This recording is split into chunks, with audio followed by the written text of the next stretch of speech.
I never thought data privacy could affect me like it did.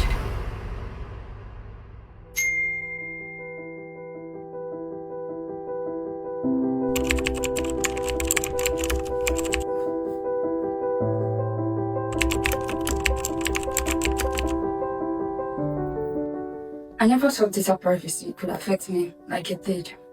I just thought it was something I see randomly online and pass. So, in December 2025, I was required to create an account for school as a fresher. I didn't have a BVN, so I created one. I was required to fill some forms. It contained my phone numbers, parent phone numbers, emails, previous, just details for forms, and everything seemed normal. Minutes after leaving the bank, I received a phone call from an unknown number. He said there was a problem with some of the details that he needed to sort it, and I received a code.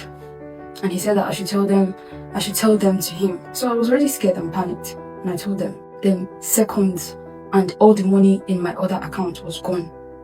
I cried. I was so devastated. So when I went back to complain, to file a formal complaint, I was told that when a new BVN is created, there's a pool that people have access to see that a new BVN has been created, which left me exposed to scammers, and I was made a target. What happened here wasn't just a scam. It was the result of weak data protection and poor data governance. When banks collect sensitive personal information like names, phone numbers, addresses, and BVNs, they take on a responsibility to protect it. When that responsibility fails, the harm is immediate and real. Lost money, emotional distress, and lasting distrust in the system meant to keep people safe. First-time account holders like students, senior citizens, and people with low digital literacy are often targeted because they are new, trusting, and unfamiliar with digital risk. What begins as routine data collection can quickly turn into exposure, and exposure makes harm easy.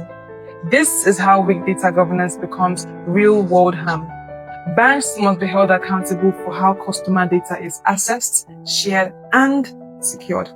To protect yourself, never share OTPs, verification codes, or BVN, details like that with anyone. Banks will never ask for them over calls, text, or emails. Be cautious of unsolicited calls, even when the caller sounds official. Don't act out of fear. Pause, verify, and contact your bank through their official channels. Your personal data is not casual information.